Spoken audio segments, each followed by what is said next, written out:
दोस्तों नमस्कार, कैसे हैं आप लोग? कल हम आपसे नहीं रूबरू हो पाए, उसके लिए माफ़ी चाहते हैं। लेकिन आज आपकी उसकी भरपाई करने की पूरी कोशिश करेंगे। आज हम कोशिश करेंगे कि आपको बहुत दिलचस्प चीज़ें आपको बताएँ। हमारे संविधान में, है ना, पुलिस सिस्टम में और न्यायिक प्रक्रियाओं में किस तरीके से आपस में समन्वयन होने के लिए कई चीज़ें हमने रखी, है ना? एक प्लेटफ़ॉर्म हमने अभय लॉन्च किया था कुछ दिन पहले। और अभी मैं आपको एक चीज़ बताने की कोशिश कर रहा हूँ कि अभी पार्लियामेंट के पटल पे होम मिनिस्ट्री की तरफ से क्या हुआ कि ज़ीरो एफआईआर के बारे में पूरी को दी गई है ना? दिल्ली में 2025 में लागू किया गया था। तो सबसे पहले हम अपने यहाँ प्रक्रियाएँ समझने की कोशिश करेंगे आज कि भारत का न्याय तंत्र, भारत का पुलिस तंत्र किस तरीके से चीज़ों को प्रोसीड करता है। हमें केवल वो दिखती हैं कि साहब प्रोसीजर पे प्रोसीजर, तारीख पे तारीख, तारीख पे तारीख मिल रही है जज साहब। तो उस तारीख के पीछे का लॉजिक क्या है? किस तरीके से चीज़ें काम करती हैं? हम उसके पीछे आपको बताने की कोशिश करेंगे कि सारी की सारी चीज़ें आपको एकदम क्लियर हो जाएँ। और ये केवल नॉलेज के बेस से आपके लिए इम्पोर्टेंट तो है ही, पर ये अवेयरनेस के तौर पर बाकी नागरिकों को भी जानना ज़रूरी है कि भारत में किस तरीके से क्रिमिनल प्रोसीडिंग होती है, किस तरीके से बेसिक एफआईआर होती हैं।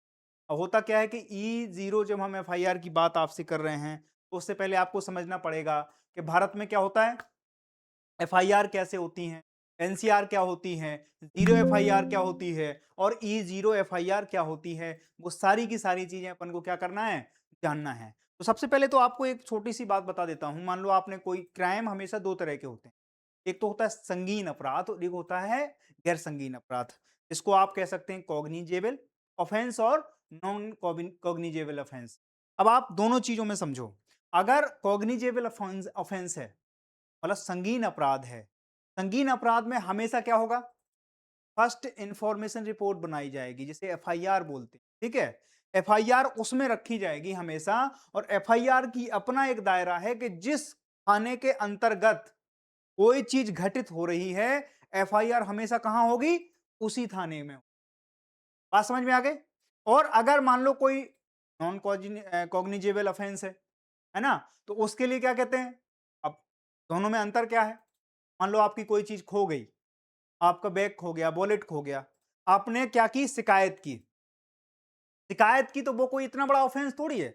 बस आपने ये लिख के दे दिया थाने में कि साहब इस चीज का क्या करना है, कोई दुरुपयोग ना करे, हमारी आईडी का कोई मिसयूज ना हो। और अगर इन चीजों को आप लेके चलते हैं, पर है वो भी जिम्मेदारी पुलिस की। अगर मान लो 10 तारीख को कोई चीज खोई है, 8 तारीख को, आप 10 तारीख को क्या कर रहे हैं? आप थाने में रिपोर्ट कर रहे हैं। तो 8 से 10 तारीख के बीच में अगर कुछ होता है तो उसकी जिम्मेदार पुलिस नहीं है, क्योंकि अब आपने अवगत कब कराया? 10 तारीख को करा दिया। तो 10 तारीख के बाद कुछ भी होगा तो उसकी जिम्मेदारी कहीं ना कहीं अकाउंटेबिलिटी किसकी बनती है? पुलिस की बनती है। बात समझ में आ गई? तो यहां पर अगर नॉन कॉग्निजेबल ऑफेंस है, तो वहां पर हमेशा क्या होगा? संगीन अपराध नहीं है, किसी ने किसी को गाली दे दी, किसी ने किसी को क्या कर दिया? झड़प कर दी, किसी ने चांटा मार दिया किसी को, है तो अपराध, पर वो किस श्रेणी में आएगा? वो संगीन अपराध में नहीं आएगा, वो गैर संगीन अपराध में आएगा, नॉन कॉग्निजेबल ऑफेंस में आएगा। उसके लिए हमेशा क्या करते हैं? आप किसी थाने में जाओ, उनसे कहो कि साहब इसने गाली गलौज की, इसने आज हमारे थप्पड़ मार दिया, ये गरिया रहा था कहाँ पे? किसी भी गली के, हमारे घर के नीचे गाली गलौज कर रहा था। फिर पुलिस क्या करती है? पुलिस तत्काल प्रभाव से, अगर सही पुलिस वाला है, वो क्या करता है? एनसीआर काट के दे देता है। एनसीआर का मतलब समझते हो, है ना? नॉन कॉग्निजेबल रिपोर्ट बना के वो देगा, वो आपको देखना। अब ये है कहां से चीजें, सारी चीजें। अब आपकी जो प्रोसीडिंग होती है, सबसे पहले जब आप कोई क्राइम करते हैं तो इंडियन कोड के तहत आपको क्या किया जाता है? आपके ऊपर पूरी की पूरी चीजें क्या करना है? प्रोसीडिंग होगी पुलिस की, इंडियन पीनल कोड से होगी। इंडियन पीनल कोड को आप क्या कहते हैं? हम तो भारतीय न्याय संहिता बोलते हैं उसको, आईपीसी को। अब हमने इसका नाम बदला है, उसमें बहुत सारे क्या चेंजेस भी लाए हैं। मोदी जी ने अभी बदला था इसको, मोदी गवर्नमेंट ने। और इसमें हमने क्या किया? न्याय संहिता रखा, है ना? नागरिक सुरक्षा संहिता रखा इसका नाम, और साक्ष्य संहिता रखा। सब में भारतीय जोड़ लो आप। भारतीय न्याय संहिता, भारतीय सुरक्षा, नागरिक सुरक्षा संहिता और भारतीय न्याय संहिता। 3 चीजों को हमने काय से रिप्लेस कर दिया? आईपीसी, सीआरपीसी, और जो हमने अभी भारतीय साक्ष्य संहिता बनाया, वो भी हमने क्या किया? बदल दिया 1 जुलाई 2024। ठीक है? 1 जुलाई 2024 और 1 जुलाई 2024 से हमने इसमें चेंजिंग लाई। बहुत सी चीज़ों को बदला, पुलिस रिफ़ॉर्म की बातें करी इसमें, बहुत सी चीज़ें हमने क्या की, उसमें करी। अब उसमें देखो आप क्या है, एफआईआर कब होगी? जब कोई संगीन अपराध होगा। बात समझ में आ गई? इसका दायरा क्या है कि इसके दायरे में क्या है कि भाई ये एक क्षेत्र है एक थाने का, उसके दायरे में। अब इसमें क्या होता था, कई बार कोई अपराध हो जाए, पता चला इस थाने वाले कह रहे हैं हमारा क्षेत्र नहीं लगता है, वो कहेंगे हमारा क्षेत्र नहीं लगता है, और इसमें क्या हो गया, अगले को न्याय नहीं मिल पा रहा है, कोई एफआईआर लेने को राजी नहीं। ठीक है, तो उन सब चीजों के लिए हमने क्या किया, फिर हमने जीरो एफआईआर लॉन्च की। जीरो एफआईआर क्या होती है? इसमें हमें दायरा नहीं देखना है। ठीक है, अब देखो इसमें क्या होगा, जीरो एफआईआर में क्या होता है। अब जैसे कभी भी आपने किसी एफआईआर को देखा होगा, एफआईआर में क्या होता है, बहुत वो आप मान लो कि जैसे कोई एफआईआर आप लॉन्च करने जाएंगे, जीटी जिसे बोलते हैं, जीटी पे अगर कोई चीज चढ़ गई, जीटी पे चढ़ने के बाद क्या होगा, चार्जशीट बनेगी, एफआईआर लॉन्च होने के बाद पुलिस क्या करेगी, इन्वेस्टिगेशन करेगी, और ये तो प्रथम दृष्टया रिपोर्ट बनाई जाती है ना एफआईआर में। तो ये प्रथम दृष्टया रिपोर्ट है जो एफआईआर हम बोलते हैं। इसके बाद पुलिस इन्वेस्टिगेट करेगी, कुछ साक्ष्य इकट्ठा करेगी, इस वाले का रोल आ जाता है ना, साक्ष्य संहिता का। इसके बाद फिर क्या करेंगी, कोर्ट को सौंप देगी। जिस दिन चार्जशीट हो जाती है उस दिन पुलिस का काम खत्म हो गया। अब फिर चीजें क्या होंगी, अब मान लो किसी पुलिस वाले से आपको, जब तक आपको हाथ जोड़ने हैं, कब तक जोड़ने हैं, जब तक मामला इंडियन पीनल कोड या फिर भारतीय न्याय संहिता के अंडर में है, तब तक तो आपके साथ पुलिस वाले कुछ ना कुछ एफआईआर लगा देंगे, फ्रॉड की रिपोर्ट लगती है कि भाई ये चीजें, ठीक है, तो वो उसके हाथ में तब तक है। जिस दिन ये प्रोसीडिंग कहां पहुंच गई, पीएनएसएस के पास पहुंच गई, यानी कि सीआरपीसी के तहत आप पे क्या होगी, एक क्रिमिनल प्रोसीडिंग होगी, और क्रिमिनल प्रोसीडिंग में जिस दिन मामला पहुंच जाएगा तो फिर थाने का रोल बिल्कुल नगण्य है, शून्य है। उसके बाद रोल किसका बढ़ जाता है, जुडिशरी का। अब जुडिशरी के पास पहुंचो, आप वकील करो, उसके लिए कई बार क्या होता है, जैसे कुछ जघन्य अपराध हैं, जैसे किसकी, अभी उमर खालिद को यूएपीए में रखा गया, देश में बहुत हो हल्ला हो रहा है ना। आसाराम बापू को रखा गया था, आसाराम बापू के केस में तो यही था। जीरो एफआईआर की जो हम बात कर रहे हैं उसका लाभ क्या है, हो सकता है कि आप बहुत पावरफुल व्यक्ति हों, बहुत ताकतवर व्यक्ति हों, और जब पावरफुल और ताकतवर व्यक्ति होता है तो आसपास में क्या होता है कि वहां पर आपकी रिपोर्ट नहीं लगाई जाती है। अब जब रिपोर्ट नहीं लगेगी तो क्या करेंगे, रिपोर्ट नहीं लगेगी तो फिर एक काम होता है कि पुलिस वालों को प्रभाव कम करने के लिए जीरो एफआईआर लॉस की, तो फिर वो क्या होगा, वो आप कहीं किसी भी थाने से, अदर थाने से क्या करो, आप उस चीज को एफआईआर लॉस कर सकते। इसमें आपका दायरा खत्म हो जाता है। दायरा मतलब समझ रहे हो, इसमें कोई बेड़ियां काम नहीं करती हैं। देश के किसी भी थाने में जाकर आप क्या कर सकते हो, रिपोर्ट दर्ज कर सकते हो। जीरो एफआईआर का मतलब यह है, जब भी आप एफआईआर की कॉपी पढ़ते हो तो उसमें लिखा होता केस नंबर इतने इतने, है ना, और क्या होता है, केस नंबर के साथ आपको 2026 2025 D3, अलग अलग राज्यों के अलग अलग थानों के अलग अलग वो होते हैं, केस नंबर होते हैं, पर उनमें एक चीज कॉमन होती है कि वो सन डाल के देते हैं। ठीक है, जब भी आप किसी भी एफआईआर की कॉपी निकालेंगे, आप ये देखेंगे कि वहां पर सन नंबर डला हुआ है। वो सन नंबर मतलब क्या इंगित करता है कि ये एफआईआर इस सन में हुई, इस आदमी पे इस उसमें अपराध दर्ज था, आरोपी था ये आदमी, और जैसे ही कोई चीज कहां पहुंच जाती है, अब वो आरोपी है और ये बात साबित हो गई कि उसने आरोपी है, तो फिर क्या है, उस पर क्रिमिनल प्रोसीडिंग होगी। फिर कहां जाएगा मामला, कोर्ट में। कोर्ट के बाद फिर कोर्ट अगर उस चीज को क्या कर दे, अगर उस पर डिसीजन दे दे, तो फिर वो क्या हो जाता है, दोषी हो जाता है। उसके बाद अगला काम क्या हो रहा है, अगला काम हो रहा है कि ट्रायल होंगे, फिर से पेशी होगी, फिर से जाएगा वो जेल में जाएगा या बेल मिल जाएगी उसे। अगर उसने जघन्य अपराध कर रखे हैं तो नॉन बेलेबल कई चीजें होती हैं, है ना। जैसे अभी हमारे पास तत्काल प्रभाव से अभी किसमें, परीक्षाओं की जो धांधली हुई उसमें गवर्नमेंट ने क्या किया कि फास्ट ट्रैक कोर्टों की क्या की, स्थापना की, और उसके अपराधी को नॉन बेलेबल रखा गया है, तो उसमें कोई बेल नहीं होगी।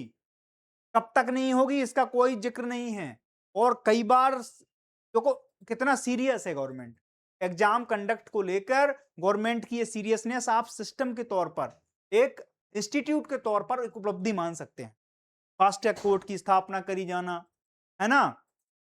दूसरी चीज है जुर्माने को, संस्थागत जुर्माने को 10 करोड़ तक कर देना, 10 साल तक की जेल का प्रावधान कर देना। ये छोटी चीजें नहीं होती हैं। फास्ट ट्रैक कोर्ट हर जगह नहीं अप्लाई है, जहां हीनियस क्राइम जिनको बोलते हैं, जैसे पॉक्सो हो गया, रेप हो गया, निर्भया केस के बाद हमने फास्ट ट्रैक कोर्ट बनाया इस देश में, इसके लिए हीनियस क्राइम हुआ इस देश में, उसके बाद हमने क्या की, उसको अलग श्रेणी में रखा कि ये तो बहुत हीनियस क्राइम है। सबने देखा 2000 उसके बाद निर्भया का केस इस देश में हुआ, है ना? निर्भया फंड की स्थापना हुई। तो हमेशा बदलाव इसी तरीके से होते हैं। अभी देखो आप, कितना हाइप पकड़ गया था ये पेपर लीक का मुद्दा। कई बच्चों ने जान दी। सरकार के एक मतलब बहुचर्चित मिनिस्टर ने क्या किया? इस्तीफा दे दिया। तो ये सारी की सारी चीजें जब होती है तो बदलाव की ओर जाते हैं, और हमने क्या किया यहाँ पर, आपके समझ गए? तो बीएनएस क्या है? सबसे पहले इसको समझ लेते हैं थोड़ा-थोड़ा। आपको बताने की कोशिश कर रहे हैं। अपराधों और दंडों से संबंधित भारतीय आईपीसी का नया रूप है, इंडियन पीनल कोड का। अपराधों की परिभाषा है इसमें। इसमें क्या होगी? कोई चीज, उसकी डेफिनेशन पहले, सबसे पहले किसमें दी जाएगी? इंडियन पीनल कोड या फिर भारतीय न्याय संहिता में। कौन सा कार्य अपराध है, उसकी कितनी सजा है, ये सारी चीजें क्या पुलिस इसमें करती है। ठीक है, संपूर्ण भारत में अब चूंकि एक कानून बन गया, जैसे अभी कानून बना नीट के पेपर लीक के, है ना? तो अब परीक्षा पे उन्हें पता है कि अगर हम किसी को पेपर लीक के माध्यम से अगर किसी को क्या कर रहे हैं, क्राइम वो कर रहे हैं, गिरफ्तारी दे रहे हैं, तो फिर उसमें कितने साल की प्रावधान है, कितने साल का वो करेंगे, फिर वो जाएगा कहां पर? कोर्ट में। कोर्ट उसको किस तरीके से डिसीजन देती है वो अलग चीज है, लेकिन पुलिस पहले यहां पर परिभाषाएं और वो उसके बारे में सारी की सारी जानकारी अपन को कहां मिल रही है? भारतीय न्याय संहिता में। पीएनएसएस क्या है? आपराधिक प्रक्रिया, सीआरपीसी का नया रूप है ना? आपराधिक मामलों की जांच इसमें होगी, गिरफ्तारी होगी, ट्रायल आदि की प्रक्रिया सरल और पारदर्शी समयबद्ध बनाना, इसके लिए हमने बीएनएसएस बनाया। ठीक है, बहुत ज्यादा होता था कोई वाली बात की साहब, जज जज साहब तारीख पे तारीख मिल रही है, उसके लिए हमने थोड़ा सा इसमें क्या किया? चेंज किया। ठीक है, अगली चीज क्या है कि अपराध की जांच कैसे होगी? एफआईआर, गिरफ्तारी, चार्जशीट, ट्रायल आदि की सारी प्रक्रियाएं हमने कहां रखी हैं? वो हमने रखी हैं भारतीय नागरिक सुरक्षा संहिता में, और ये संपूर्ण भारत में लागू है। ये सारी चीजें संपूर्ण भारत में 1 जुलाई 2024 से ये तीनों के तीनों बिल जो आए थे हमारे, वो इंप्लीमेंट हैं। आपराधिक प्रक्रिया संहिता 1973 का रिप्लेसमेंट है। ये भारतीय दंड संहिता 1860 का रिप्लेसमेंट है। और आप देखते हैं साक्ष्य संहिता के बारे में। ठीक है, साक्ष्य अधिनियम, ठीक है, भारतीय साक्ष्य अधिनियम 1872 का क्या नया रूप है? साक्ष्य से संबंधित नियमों को आधुनिक बनाना है। कोर्ट में कौन सा साक्ष्य स्वीकार होगा, कौन सा नहीं होगा। संपूर्ण भारत में 1 जुलाई से भारतीय साक्ष्य अधिनियम 1872 का ये रिप्लेसमेंट है। सबसे पहले तो हमने अपनी प्रक्रिया समझ ली संविधान की, किस तरीके से काम करते हैं हम लोग। ठीक है, अगली चीज देखो, तब हम समझ पाएंगे कि एफआईआर, जीरो एफआईआर, एनसीआर, इन सब की चीजें क्या हैं। ठीक है, इनके बारे में हम समझ रहे हैं। तो हमने आपको बताया कि जो एफआईआर है, फर्स्ट इंफॉर्मेशन रिपोर्ट, वो क्या है? कॉग्निजेबल अपराध अगर है, कोई गंभीर अपराध अगर है, उसकी श्रेणी के लिए हम क्या करते हैं? एफआईआर लॉन्च करते हैं। इसका दायरा भी मैंने बताया कि इसका दायरा है, इसका क्या है? जैसे हत्या हो गई, डकैती हो गई, बलात्कार हो गया, अपहरण हो गया, इन सारे के सारी चीजों में, ठीक है, पेपर लीक हो गया, अब इन सब में क्या होगी? एफआईआर लॉन्च होगी, ध्यान रखना। ठीक है, ये हीनियस क्राइम बोलते हैं इनको, संगीन अपराध, इन सब में एफआईआर होगी। एफआईआर का मतलब समझ गए? अगर नॉन आपका कॉग्निजेबल ऑफेंस है तो वहां एनसीआर निकलेगी, और अगर कॉग्निजेबल ऑफेंस है तो फिर क्या होगा? आपको एफआईआर काटी जाएगी। ठीक है, अब देखो यहां पर एनसीआर का मतलब नॉन कॉग्निजेबल रिपोर्ट है, एनसीआर कटेगी, है ना? कब गंभीर अपराध हैं, जैसे साधारण मारपीट हो गई, गाली गलौज हो गई, मानहानि हो गया, ये सब चीजें क्या में जाएंगी? इसमें एनसीआर काट के देता है दरोगा, है ना, थानेदार। बात समझ में आ गई? मुंशी होते हैं, थानेदार होते हैं। तो आप ग्राउंड पे कभी जियो इन चीजों, अगर आप जाते हैं, ज्यादातर लोगों को यहां तक चीजें समझ में आ जाती हैं। गांव में कितनी मारपीट होती है, कुछ ऐसा। अब जहां पे जाति संवेदनशील इलाका है, वहां पर तो फिर एफआईआर पे एफआईआर गिरती है। ठीक है, तो ये हो गई अपनी क्या? एनसीआर। अब देखो जीरो एफआईआर।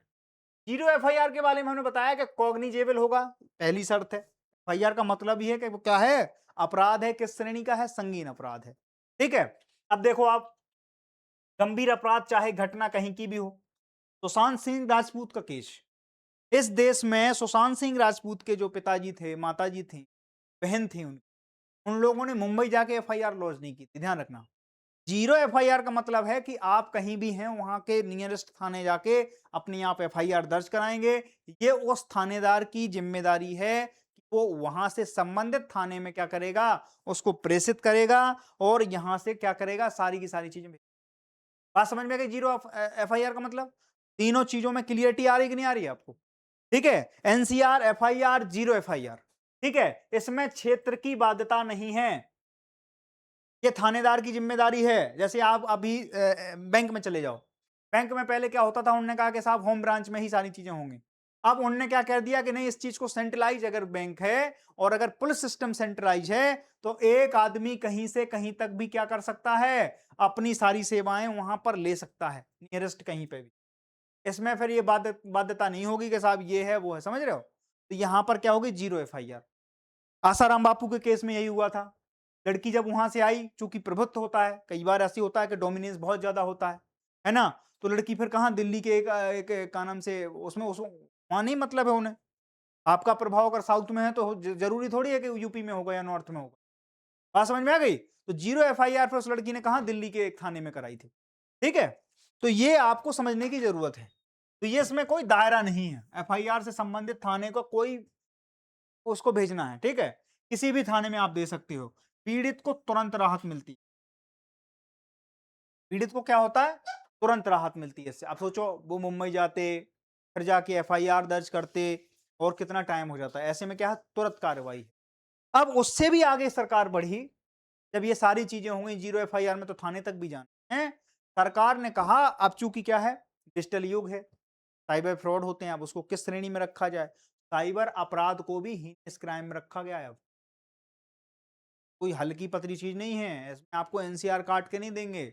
इसमें होती है E zero FIR, electronic based zero FIR.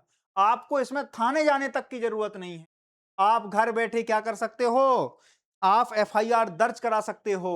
और अब उसका एक और नया वर्जन देखने को मिलता है, साइबर नंबर है, हेल्प नंबर है 1930 1930।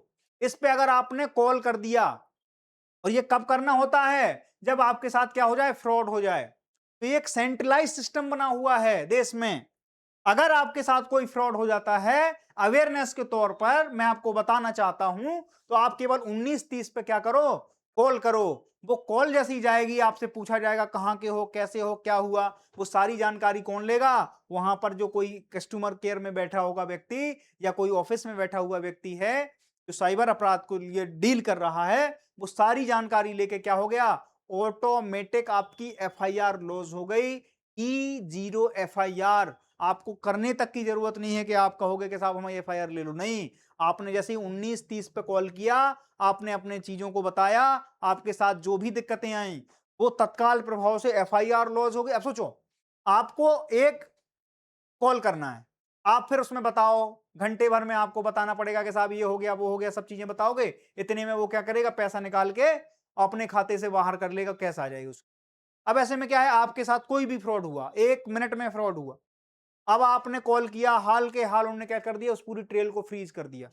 अब जो समय सीमा है वो बहुत कम है उसके पास। इससे क्या हो जाएगा, नुकसान और जोखिम का खतरा कम हो जाएगा। कोई आदमी लुट रहा, और ये तो दिनों दिन बढ़ता जाएगा।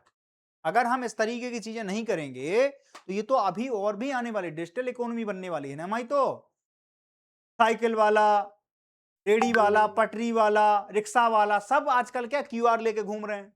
और क्यूआर में अगर कोई उनके साथ फ्रॉड हो जाए, 1 मिनट में उन्हें क्या करना है, 1930 पे कॉल कर देनी है। 1930 पे कॉल करने के बाद अपन ये देखेंगे कि उसके बाद तत्काल प्रभाव से उसके सारे के सारे खाते फ्रीज हो जाते हैं। और खाते फ्रीज होने के साथ क्या होगा, उससे कोई पैसा नहीं निकाल पाएगा। बात समझ में आ गई?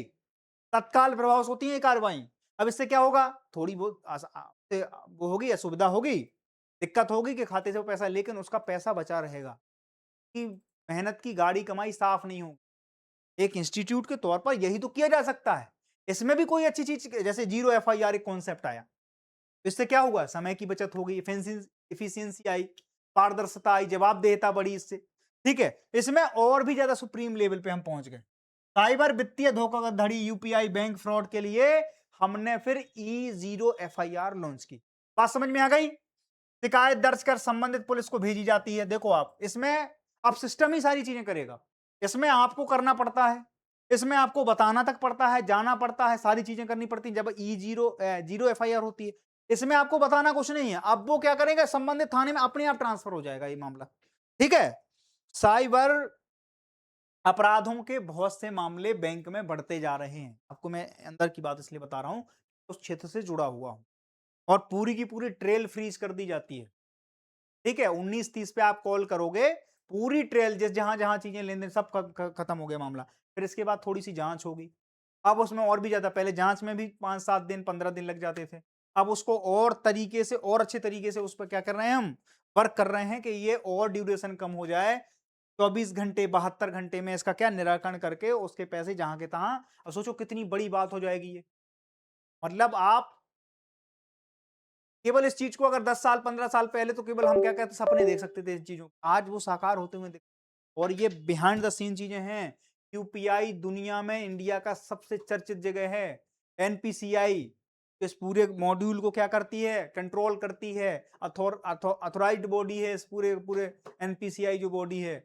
सोचो कितनी बड़ी उपलब्धि है कि हम हर जगह, रिक्शा वाले, ठेले वाले, रेडी पटरी वाले के पास क्या है, आज यूपीआई है। 20 रुपए 10 रुपए तक का लेन देन हम क्या करते हैं, ऑनलाइन कर देते हैं। आप चले जाओ पड़ोस में, पड़ोस में आपको बड़े बड़े शहरों में, कराची और इन सब जगह पे एक यूपीआई का क्यूआर कोड नहीं मिलेगा। क्यों नहीं मिल पाएगा, क्योंकि उनके पास उस तरीके के इंफ्रास्ट्रक्चर उन्होंने बिल्ड नहीं किया। और हमने तो वीजा ईजा तक को चैलेंज किया है ना। आप समझो, अमेरिकन जो कंपनी है, मास्टर कार्ड, वीजा, उन सबको हमने चैलेंज कर रखा है। यूपीआई ने तहलका मचा रखा है दुनिया में। यूरोप तक क्या है, इंटरेस्टेड है इस पूरी के पूरे प्रोसेस को अपने यहां लागू करने के लिए। तो ये हमारी उपलब्धि है। अब इस उपलब्धि का दुरुपयोग भी बहुत होगा, क्योंकि सुविधाएं होती हैं तो दुरुपयोग होने के चांस होते हैं। तो उसके लिए मैकेनिज्म के तौर पर हमने क्या, E0FIR को क्या किया, हमने इंट्रोड्यूस किया। ऑनलाइन पोर्टल, हेल्पलाइन के माध्यम से क्या है, इसको रोका जाएगा। साइबर अपराधों में तुरंत कार्रवाई होगी, जो मैं बता रहा हूं आपको। ठीक है, ऑनलाइन दर्ज होने वाली E0FIR, जीरो एफआईआर को ही क्या कहते हैं हम, E0FIR। तो आप समझ गए सब चीजें। मैंने आपको 4 चीजें बताई, एनसीआर, एफआईआर, जीरो एफआईआर और E0FIR। चारों चीजें क्लियर हो गई आपको। अब चलते हैं आगे, अब आते हैं मेन मुद्दे पे। ठीक है, E0 बराबर ऑनलाइन जीरो एफआईआर, विशेष रूप से साइबर वित्तीय फ्रॉड के लिए। जीरो एफआईआर बराबर गंभीर अपराधों पर एफआईआर किसी भी थाने में दर्ज हो सकती है। एनसीआर मतलब कम गंभीर अपराधों के लिए रिपोर्ट, और एफआईआर मतलब गंभीर अपराधों के लिए रिपोर्ट, जो मैं आपको बता चुका हूं। अगली चीज चलो, अब आ जाते हैं E0FIR की जो हमारे मुद्दे हैं, जिसके लिए सरकार ने क्या किया, अभी डाटा पेश किया है। कहां पर, संसद के अंदर ऑफिशियल डाटा है। 12,000 से ज्यादा केसेस सामने आए इस पूरे 1 साल के दरमियान। ठीक है, और सबसे ज्यादा जो केसेस आए वो कहां पर आए, और इस पूरे के पूरे प्रोसेस में कितने राज्य थे, 18 राज्य और केंद्र शासित प्रदेश थे। हम पूरे में दायरा क्यों नहीं बढ़ा पाए, तो अभी ये पूरा का पूरा ट्रायल फेज पर है। इसको क्या है, हम इंफ्रास्ट्रक्चर बिल्ड कर रहे हैं, और इन चीजों को और ज्यादा मतलब घर घर तक पहुंचाने की कोशिश है। उसके लिए क्या कर रहे हैं हम एक अपना पूरा रोड मैप तैयार करके हम उसको इंप्लीमेंट कर रहे हैं। कोई भी शुरुआत ऐसे ही होती है। ठीक है, कोई ऐसा तो है नहीं कि छड़ी है, रात में हमने चलाई और सुबह काम हो गया। बात समझ में आ गई। तो ये सारी की सारी चीजें जो हम आपको बता रहे हैं, ये सब की सब क्या है, अभी सुचारू रूप से सुचलित हैं, ग्राउंड रियलिटी पे उतर रही हैं। ठीक है, तो हमने इसमें कितने लोगों को शामिल किया, 18 राज्य और केंद्र शासित प्रदेश मिलकर हमने एक रिपोर्ट तैयार की। उसमें 12,000 से ज्यादा केसेस सामने आए, और 12,000 केसेस में अकेले 6,000 से ज्यादा केसेस दिल्ली से, लगभग आधे और आधे से ज्यादा कह सकते हैं। अकेले हमारी नेशनल कैपिटल है दिल्ली, तो नेशनल कैपिटल हमारी क्राइम कैपिटल भी तो है दिल्ली। अगर हम कहते हैं कि नेशनल, तो भांति भांति के लोग हैं, भांति भांति की वहाँ व्यंजन हैं, भांति भांति के क्या हैं, संस्कृतियों का हमें दर्शन एक साथ हो जाता है। तो भांति भांति की क्राइम भी तो मिलेंगे। अब जो यूपी में क्राइम है वो दिल्ली में भी बढ़ जाएगा। जो तरीके यूपी में अपनाए जाते होंगे दिल्ली में आ जाएंगे, बंगाल के तरीके भी दिल्ली में आ जाएंगे। तो ये क्राइम कैपिटल भी बन चुकी है दिल्ली। और उसके चलते हमने क्या देखा, नए नए पैंतरे अजमा के लोग लोगों की गाड़ी कमाई का पैसा क्या कर रहे हैं, सफा चट कर जा रहे हैं। ठीक है, उसके लिए क्या है, रिपोर्ट में यह दर्शाया गया है कि 6000 से ज्यादा 6115 जो मामले हैं केवल दिल्ली से आए हैं मई 2025 से अभी तक। मतलब 1 साल से ज्यादा समय हो गया है और अभी तक क्या हो गए, 6000 से ज्यादा मामले हमारे पास आए। हमने इसका दायरा बताया तुम्हें। ठीक है, 12000 टोटल थे, E0 FIR दर्ज हुई है। ठीक है, और इसकी आप पैमाना देखिए किस तरीके से है। इसको देखो आप, E0 FIR प्रक्रिया कैसे होती है। आपने मोबाइल उठाया, पीड़ित द्वारा मोबाइल उठाया जाएगा, उसमें 1930 क्या किया जाएगा, डायल किया जाएगा। डायल करने से क्या होगा, national cyber crime reporting portal जो है एनसीआरपी, एनसीआरबी अलग चीज है। एनसीआरबी क्या करता है, डाटा, क्राइम का डाटा देती है। एनसीआरपी अलग चीज है। NCRP national cyber crime report portal है। इसमें क्या है, स्वतः E0 FIR जनरेट हो जाएगी। कोई माध्यम तो होगा ना। आप सोचो ये सब ऑफिशियल डॉक्यूमेंट है, ऐसे जनरेट नहीं होंगे। लेकिन आपने जैसे ही कहा कितनी बेहतरीन व्यवस्था बना के दी है गवर्नमेंट ने, या जिसका भी इसके पीछे माइंड है, ने क्या माइंड मैपिंग की है कि आप केवल ये नहीं कहना पड़ेगा कि साहब FIR, उसके साथ काम हो गया मतलब वो पीड़ित है। और पीड़ित के साथ क्या होगी, सबसे पहले आपको FIR लेनी पड़ेगी, और FIR अगर लेनी पड़ेगी तो फिर FIR कहाँ, जो तो स्वतः ही कहाँ चली जाएगी, एनसीआरपी पोर्टल पे। और एनसीआरपी पोर्टल जो है वो इन्हीं चीजों के लिए बनाया गया है, वित्तीय धोखाधड़ी, साइबर फ्रॉड, इन सब चीजों की पूरी जानकारी वहां पर होगी और वो स्वतः ही काय में बदल जाएगी, FIR में बदल जाएगी। आपको केवल बताना है कि सर हम ये इस तरीके से हमारी कट गई जेब। ठीक है, तो अब देखो इस तरीके से होगा। अब क्या होगा, संबंधित बैंक वॉलेट को अलर्ट कर दिया जाएगा। अब कोई भी बैंक है, इन सारे के सारी चीजों में देखो, आप सिस्टम देखो, यहां पर E0 FIR जैसे ही लॉन्च हुई, आपने फोन किया, फोन पे आपने डायल किया नंबर, अब वो कहां गया, एनसीआरपी पोर्टल पे गया। एनसीआरपी पोर्टल पे क्या हुआ, आपकी E0 FIR क्या हो गई, लॉन्च हो गई। लॉन्च होने के तत्काल प्रभाव से क्या होगा, एक तो उस बैंक के पास अलर्ट चला जाएगा जहां पर आपका खाता है, दूसरा अलर्ट जाएगा सेम टाइम पर पुलिस स्टेशन, जो नियरेस्ट पुलिस स्टेशन है, उस फ्रॉड के अंतर्गत आने वाला कोई भी पुलिस स्टेशन है, उसके पास स्वतः क्या चला जाएगा, एक मेल चला जाएगा या मैसेज चला जाएगा, वो भी अलर्ट है, यहां बैंक भी अलर्ट है। तो आपके तत्काल प्रभाव से बैंक के खाते पे सबसे पहले क्या किया जाएगा, होल्ड लगा दिया जाएगा। यहां पुलिस हरकत में आ जाएगी। अब हरकत में आने के बाद क्या होगा, कि इसके बाद क्या होगा कि आप ये देखेंगे कि जो क्राइम करने वाला व्यक्ति है उसको पैसा भी नहीं मिला। अब वो हुआ कहां से है, क्या किया, तत्काल पुलिस को भी पता है, तो प्रशासनिक तौर पे वो अपनी कार्रवाई करेंगे, और वित्तीय तौर पे बैंक ने क्या किया, पैसा को फ्रीज कर दिया। आपकी सुरक्षा भी बनी रही। अब पहले क्या होता था, पैसा लुट गया साहब तो पैसा चला गया, अब इसकी जिम्मेदारी और गारंटी भी नहीं है कि साहब वो, अब इसमें क्या हो रहा है, टाइम की देखो आप, एक साथ दोनों जगह अलर्ट चला जाएगा।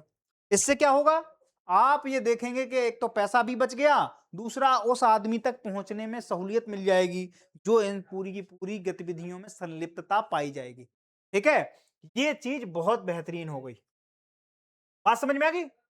अधिकार क्षेत्र देखो आप, जांच शुरू कर देगा वो, और अपराधी की पहचान और कार्रवाई की जाएगी। ठीक है, ये भी आप मान लो संगीन अपराध है, साइबर फ्रॉड। मैंने प्रक्रिया बता दी आपको, ये क्यों इंपॉर्टेंट है। छोटा सा कॉन्सेप्ट है लेकिन बहुत इंपॉर्टेंट है। टेक्नोलॉजी का यहां भी हम भर भर के यूज कर रहे हैं, और अब तो मैं इसका लाइव एग्जाम्पल बता रहा हूं आपको। अगर आपने तत्काल प्रभाव से सारी चीजें कर दी तो हिम्मत नहीं है उसकी, वो तुम्हारे पैसे निकाल ले। बात समझ में आ गई। वो सारी की सारी चीजों पे रोक लगा दी गई। अगली चीज देखो आप, है राज्यवार देखो आप, सबसे पहले नंबर पे तो दिल्ली है, नेशनल क्राइम कैपिटल भी है, नेशनल कैपिटल भी है। दूसरे पे महाराष्ट्र है, ये हमारी इकोनॉमिक कैपिटल है। आर्थिक राजधानी बोला जाता है बंबई को। तो आर्थिक राजधानी भी कम नहीं है, वो कह रही हम राष्ट्रीय राजधानी के पीछे लगे हुए हैं, हम भी डबल इंजन की सरकार में हैं, तो हम यहां पर क्या हैं, क्राइम यहां पर भी कर रहे हैं, तो यहां पर हम आपके पीछे दोस्त, हम आप हमारे बड़े भाई हैं, हम आपके छोटे। अगला देखो आप, फिर आ जाता है उत्तर प्रदेश, यहाँ ट्रिपल इंजन की सरकार है। ठीक है, यहाँ आ जाता है कर्नाटका। ये जो हमारी डेवलप्ड सिटी हैं, डेवलप्ड सिटी मतलब आप समझ लो, तो उनके ऊपर ये बहुत ज्यादा संकट है। यहाँ यहीं बढ़ेंगे ना क्राइम, एटीएम है, फोन पे है, वॉलेट है, कहाँ यूज करेगा आदमी, गांव का आदमी क्यों करेगा, वो पैसा रखता है अपने पास। तो ये सारी की सारी सुविधाएं कहां चाहिए आदमी को? इन हमारी tier 1 tier 2 metro city metropolitan city हैं, उन सब जगह क्या चाहिए? हमें सुविधा चाहिए। सुविधा चाहिए तो सुविधा करने के लिए क्या करेंगे? हम सिंप्लीफाई करेंगे चीजों को, और जैसे ही चीजों को सिंप्लीफाई करेंगे वैसे ही चीजें क्या करेंगे? लोग हरकत में आने की कोशिश करेंगे, है ना? तो आप ये देखेंगे कि आप नेशनल कैपिटल में क्या है? E0 FIR में 12,000 मामले आए। तो हमारे पास नेशनल कैपिटल में नेशनल क्राइम कैपिटल जुड़ जाता है, 6,000 से ज्यादा मामले हमारे पास कहां से आते हैं? वो आते हैं केवल और केवल दिल्ली से। अगला नाम है मुंबई का, उसके बाद आते हैं उत्तर प्रदेश में मामले, फिर कर्नाटका में, और धीमे धीमे हमें देखते हैं राजस्थान और पश्चिम बंगाल भी इस होड़ में कम नहीं है, उसके पीछे लगे हुए। ठीक है, तो ये सारा का सारा हमने मसौदा बताया आपको। ठीक है, सबसे पहले एनसीआर, एफआईआर, 0 FIR और E0 FIR के बारे में हमने आपको विस्तार से बताने की कोशिश की। ठीक है, अब आप देखेंगे इसमें क्या क्या चीजें होंगी, इसकी चुनौतियां क्या क्या हैं E0 FIR की, कि हमारे पास अभी इसका इंफ्रास्ट्रक्चर पूरे देश में है ना, नेशनल वाइड इस चीज को हम अभी इंप्लीमेंट कर नहीं पाए हैं। और इसके दिक्कतें क्या हैं कि हमारे पास साइबर अपराध पूरे देश से रिकॉर्ड किए जा रहे हैं, लेकिन हम उसको ट्रैक करने में अभी असफल हैं। क्यों है? क्योंकि हमने आपको बताई दिक्कतें क्या हैं, हम एक साथ पूरे देश में कर नहीं पाए इन चीजों को। ठीक है, तो अपराध, साइबर अपराध की जांच में बाधाएं बढ़ती हैं इससे, राज्यों में असमान क्रियान्वयन से भी दिक्कतें हैं। तीसरी चीज है पुलिस को तकनीकी प्रशिक्षण नहीं है। अभी पुलिस केवल किस चीज में हैंडल करती है? लठ चलवा लो आप पुलिस से, तो पुलिस लठ चलाने में तो माहिर है सब जगह की, लेकिन आप देखो उनके साथ ये दिक्कतें हैं कि उनसे अगर कहो कि साहब ऑनलाइन आप FIR ही रजिस्टर कर दो, नहीं जानते, कई लोग नहीं जानते हैं, क्योंकि उनकी भर्ती 80 की है, 60 की भर्ती है, 90 की भर्ती है, तो वो लोग अभी ज्यादा इतना ज्यादा इंटरेक्ट नहीं कर पाए। हर कोई मोदी जी जैसा थोड़ी है कि साहब आप जैन जी ने प्रोटेस्ट किया तो वो भी अब जाके रील बनाने लगे, कहां पे? वो भी इंस्टाग्राम पे आ जाते हैं। उन्हें बताया गया कि सर थोड़ा सा डार्क वो रखिए, अपने अंदर बैकग्राउंड जो है डार्क होना चाहिए, डार्क बैकग्राउंड में वो आ गए। ठीक है, तो ये सारी की सारी पुलिस तकनीक भी है, आवश्यकता है। अंतरराष्ट्रीय और अंतरराज्यीय अपराधियों को किस तरीके से ट्रैक करें, उसमें भी बाधाएं हैं। हर जगह क्या है, एनसीआरपी का क्या रिकॉर्ड हमारे पास है नहीं, हर जगह इंप्लीमेंटेशन नहीं है, हर जगह उस तरीके की लैब नहीं बनाई है पुलिस लैब्स, है ना, उस तरीके का हमारे पास सर्वर नहीं है हर राज्य में, तो इंटीग्रेटेड पैनल नहीं है एक दूसरे के साथ, तो उसमें अभी बाधाएं हैं। और उसी चक्कर में आपको ये जो 12,000 जो मामले दिख रहे हैं ना, ये दिल्ली में इसीलिए ज्यादा है क्योंकि शायद ट्रैकिंग करने में दिल्ली में आसानी भी है, या जो टीयर 1 टीयर 2 सिटियां हैं उनमें ट्रैकिंग करने में आसानी है, लेकिन जब ये इंफ्रा पूरे देश में एक साथ हो जाएगा, आप देखेंगे हमारे पास क्राइम की, साइबर क्राइम की एक्चुअल जो है पोजीशन, एक्चुअल रिपोर्ट हमारे पास होगी। उस हिसाब से हम क्या कर पाएंगे, चीजों को, हमारी पॉलिसीज को धरातल पर इंप्लीमेंट। बात समझ में आ गई? अब आप देखो एक पूरा का पूरा हम ओवरऑल व्यू ले लेते हैं आपसे। ठीक है, हमने इस पूरी रिपोर्ट के बारे में आपको बताया कि सबसे पहले दी किसने, तो हमारे जो होम मिनिस्ट्री है उसने इसको संसद के पटल पर रखा। दूसरी चीज इसमें मामले हमने बताए, राज्यवार हमने इसका डिस्कशन बताया। सबसे बड़ा जो राज्य है इसमें वो कौन सा है, तो सबसे ज्यादा जो प्रभावित राज्य है साइबर अपराधों में जिनमें हमारे पास आंकड़े हैं वो है राजधानी दिल्ली, उसके बाद मुंबई, उसके बाद फिर कौन है, उसके बाद उत्तर प्रदेश, फिर कर्नाटका, फिर राजस्थान और पश्चिम बंगाल। ठीक है, और इसके बाद हमने क्या बताया, हमने इसकी चुनौतियां बताई आपको, राज्यों में असमानता का क्रियान्वयन, साइबर अपराध जांच में बाधाएं, पुलिस को तकनीकी प्रशिक्षण, और अंतरराज्यीय अंतरराष्ट्रीय अपराध में हम अभी क्या नहीं कर पा रहे हैं, इंफ्रास्ट्रक्चर उस तरीके से बिल्ड नहीं कर पा रहे हैं, ताकि कि लोग अब क्या कर रहे हैं, लोग लोग यहां से फ्रॉड कर रहे हैं, कहीं और से बैठ के फ्रॉड कर लेते हैं, तो उन पे अभी क्या है, शिकंजा उस हिसाब से कसा नहीं जा रहा है, लेकिन ये ट्रैकिंग बहुत सही है। ठीक है, तो हमने आपको पूरा का पूरा एक ओवरऑल व्यू दे दिया इस पूरे उसमें। आप थोड़ा क्वेश्चन देख लेते हैं आप कि निम्नलिखित कथनों में से कौन सा E0 FIR से संबंधित है, सही है, संबंध सही है। इसे अपराध की जानकारी से मिलने पर स्वचालित रूप से ऑनलाइन जनरेट किया जाता है।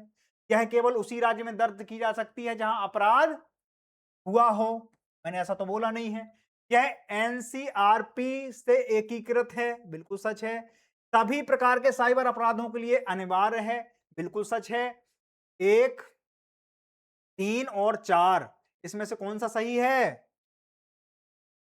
दूसरा गलत है। ठीक है, ये कहीं से भी लॉन्च हो जाता है। राष्ट्रीय साइबर अपराध रिपोर्ट पोर्टल एनसीआरपी से संबंधित निम्नलिखित कथनों पर विचार कीजिए। यह गृह मंत्रालय के भारतीय साइबर अपराध समन्वय केंद्र 14C द्वारा संचालित होता है। नागरिक 1930 हेल्पलाइन के माध्यम से भी रिपोर्ट दर्ज की जा सकती है। ये भी सही है। यह केवल वित्तीय धोखाधड़ी से संबंधित मामलों के लिए होती है। ये भी सही है। और आप देखो इसमें दिए गए विकल्प में कौन से सही हैं, तो मिलान करके आपको थोड़ा सा अभ्यास प्रश्न आपको करना है। ठीक है, साइबर वित्तीय धोखाधड़ी के संदर्भ में निम्नलिखित में से कौन सा कथन सही है? धनराशि फ्रीज करने की शक्ति केवल न्यायालय के आदेश से ही संभव है, नहीं है ऐसा। ठीक है, E0 FIR से संबंधित बैंक वॉलेट को तत्काल अलर्ट भेजा जा सकता है, बिल्कुल सच है ना। यह प्रक्रिया केवल ऑफलाइन शिकायत पर लागू होती है, नहीं। एनसीआरपी पर दर्ज शिकायत को FIR में बदला अनिवार्यता मानव हस्तक्षेप से होता है, नहीं। ये स्वतः ही हो जाता है, इसमें किसी हस्तक्षेप की जरूरत नहीं है। ठीक है, आप थोड़ा इसको देखो। आप 15-15 अंकों के आपके सामने हमने मेंस के कुछ क्वेश्चन डिजाइन किए हैं, इनको आपको देखना है कि साइबर वित्तीय धोखाधड़ी की बढ़ती घटनाएं भारत की आंतरिक सुरक्षा और आर्थिक स्थिरता दोनों के लिए गंभीर चुनौतियां बनी हुई। E0 FIR प्रणाली इस चुनौती से निपटने में किस प्रकार सहायक है? इसके प्रमुख लाभों एवं सीमाओं का विश्लेषण कीजिए। प्रभावी क्रियान्वयन के लिए आवश्यक उपाय सुझाइए। मैंने अभी हाल इसकी कुछ चिंताएं भी व्यक्त की आपसे, जो इसकी दायरे की सीमाएं हैं। ठीक है, और इसके लाभ वगैरह सब कुछ आपको बताना है। ठीक है, राष्ट्रीय साइबर अपराध रिपोर्ट पोर्टल एवं 1930 हेल्पलाइन भारत में साइबर अपराध प्रबंधन तंत्र की आधारशिला है। इनके कार्य प्रणाली, अंत संबंधितों और विभिन्न हितधारकों की भूमिकाओं की व्याख्या कीजिए। साइबर अपराध जांच की प्रभावशीलता बढ़ाने के लिए इनमें आवश्यक सुधारों पर चर्चा कीजिए। साइबर वित्तीय धोखाधड़ी की जांच एवं अभियोजन में राज्य एवं केंद्र शासित प्रदेशों के समक्ष आने वाली प्रमुख चुनौतियां क्या हैं? इन चुनौतियों के समाधान हेतु संस्थात्मक, तकनीकी एवं विधिक उपायों पर सुझाव दीजिए। ये सारे के सारे क्वेश्चन आपको क्या करना है? आपको इनके फ्रेम में जरूर ढालना है। इसकी चुनौतियां, इसके लाभ, इसकी सीमाएं, इसका एक निष्कर्ष, सारी की सारी चीजें आपको इसमें डालनी है। ठीक है, और इसकी PDF अगर आपको चाहिए तो आपको हमारे टेलीग्राम चैनल है डेल्टा रैंकर्स का, उस पर आपको सारे के सारे विवरण से क्वेश्चन की, जो लोग फॉर्मेटिंग करते हैं, जो लोग क्वेश्चन आंसर लिखते हैं, वो सब लोग वहां मिलते हैं, वो डालते हैं वहां पर। हम कोशिश करते हैं कि आप लोगों के ज्यादा से ज्यादा क्वेश्चन को, ज्यादा से ज्यादा जो आपकी डाउट्स हैं वो क्लियर कर सकें। बात समझ में आ गई? तो फिर मिलते हैं कल, फिर इसी समय मिलेंगे। तब तक के लिए थैंक यू।